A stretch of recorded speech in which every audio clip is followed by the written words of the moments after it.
നടൻ സലീം കുമാറിനെ അനുസ്മരിച്ചു. ദേശീയ അവാർഡ് ജേതാവും സംവിധായകനുമായ അന്തരിച്ച നടൻ സലീം കുമാറിനെ കൊടുങ്ങല്ലൂർ സംസ്കൃതി അനുസ്മരിച്ചു. അനുസ്മരണ സമ്മേളനം ചിത്രകാരനും കലാസംവിധായകനുമായ ഡാവിഞ്ചി സുരേഷ് ഉദ്ഘാടനം ചെയ്തു.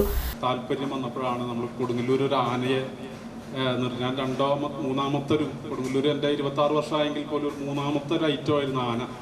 ആ ആനയിൽ പാപ്പാനായിട്ട് നിൽക്കാനാണ് അന്ന് ഏറ്റവും ഒരു പ്രശസ്തനായിട്ട് നിൽക്കുന്ന സമയത്താണ് സലീമേട്ടൻ്റെ മുഖം പ്ലാസ്റ്റർ ഓഫ് പാരീസിൽ എടുത്തോട്ടെ എന്ന് ചോദിച്ചാൽ അദ്ദേഹത്തിന് വീട്ടിൽ ചെല്ലുന്നത്. അതിൻ്റെ മുഖത്തു നിന്നാണ് ഡൈ എടുത്തിട്ട് ആ പ്ലാസ്റ്റർ ഓഫ് പാരീസിൽ ഡൈ എടുത്തിട്ടാണ് അദ്ദേഹത്തിൻ്റെ ഒരു ഫിഗർ ഉണ്ടാക്കിയത്. അത് കാണാൻ വേണ്ടിയിട്ട് വീട്ടിലൊരു ദിവസം അദ്ദേഹം വരികയും ചെയ്തു. ആനയുടെ അടുത്ത് നിന്നിട്ട് അദ്ദേഹം കുറേ അഭിപ്രായങ്ങളൊക്കെ പറഞ്ഞു. വീട്ടിൽ വന്നു. പിന്നെ അതുകൂടാതെ ആന ഒരുപാട് സ്ഥലങ്ങളിലൊക്കെ ഇങ്ങനെ ഈ ഒരു ആനയം കൊണ്ട് നമ്മളിങ്ങനെ പല സ്ഥലങ്ങളിലും പാപ്പാനായിട്ട് കൊണ്ടു നടക്കാറുണ്ടായിരുന്നു. അദ്ദേഹം പലപ്പോഴും എന്നോട് പറഞ്ഞിട്ടുള്ളൊരു കാര്യം എന്ന് പറയുന്നത്, നമ്മൾ ഒരിക്കലും നമ്മളെ പിടിച്ച് കയറ്റി മുകളിലേക്ക് കൊണ്ടുപോകാനായിട്ട് ആരും ശ്രമിക്കില്ല. അങ്ങനെ നീ വിചാരിക്കാൻ വേണ്ട. നീ സ്വയം ചവിട്ടുപടികളുണ്ടാക്കി മുകളിലേക്ക് ഉയർന്നു പോകണം. എങ്കിൽ മാത്രമേ നിനക്ക് വിജയിക്കാൻ കഴിയുള്ളൂ. ഒരാൾ നീ നന്നായിക്കോട്ടെ എന്ന് വിചാരിച്ചിട്ട് ഒരിക്കലും പൊക്കിക്കൊണ്ടു പോകില്ല. അപ്പം അത് നീ എപ്പോഴും ഓർക്കാൻ തുടങ്ങും. പക്ഷേ ഞാൻ പൊങ്ങാത്തത് കാരണം അദ്ദേഹം പലപ്പോഴും എന്നെ പൊക്കാൻ ശ്രമിച്ചിട്ടുണ്ട്. അദ്ദേഹം ആദ്യമായിട്ടൊരു നാടക ട്രൂപ്പ് തുടങ്ങിയപ്പോൾ കൊച്ചിൻ ആരതി എന്നായിരുന്നു അതിൻ്റെ പേര്, അമ്മത്തറവാട് എന്നായിരുന്നു ആ നാടകത്തിൻ്റെ പേര്.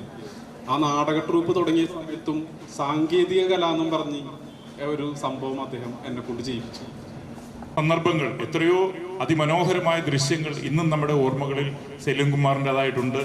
വിശ്വമാധവനിലെ വക്കീലും അതുപോലെ തന്നെ മായാവിയിലെ നമ്മുടെ ശ്രാങ്ക് ആശാൻ അല്ലേ, അതുപോലെ തന്നെ എത്രയെത്ര കഥാപാത്രങ്ങൾ ഇന്നും നമ്മളൊക്കെ ഓർക്കുന്ന ആ എത്ര സുന്ദരമായ നിമിഷങ്ങളാണ് അദ്ദേഹം നമുക്ക് പങ്കുവെച്ചു തന്നത്.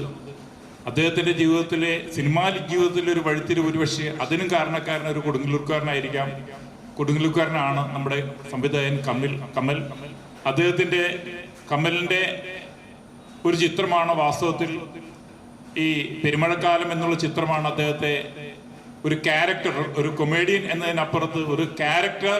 തിരക്കഥാകൃത്ത് PS റഫീഖ് മുഖ്യ അനുസ്മരണം നടത്തി. നോവലിസ്റ്റ് TK ഗംഗാധരൻ, സംവിധായകൻ Siddique Paravur, ES Sabu, Prathapan Nellikkathara, VM Shine, KM Jose master, AS Gopalakrishnan, Bijoy Aravindan, Muhammad Usman, Salim CY, Anand P Menon, AK Abdul Salam, VK Seythu, Sushil Kumar തുടങ്ങിയവർ പ്രസംഗിച്ചു.